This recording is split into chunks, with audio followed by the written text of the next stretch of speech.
এর অবস্থা খুবই ভয়াবহ। যারা ঢাকা থেকে সিলেট আসবেন বুঝে শুনে আসবেন।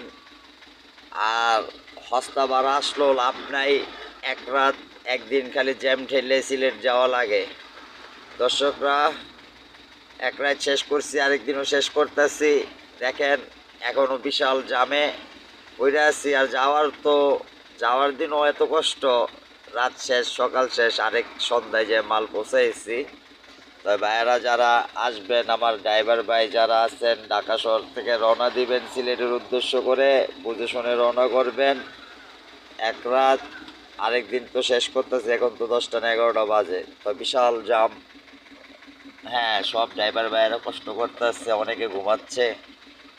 এখন তো আর রাত না, এখন দিন হয়ে গেছে, গরমে ঘামতেছি, ঘুমাইতেও পারতেছি না। তো সবাই দোয়া করবেন, যেখান থেকে ভিডিওটা দেখতেছেন সবাই লাইভ শেয়ার করে দিবেন। সিলেট রোডে খুব অশান্তি চলতে আসছে।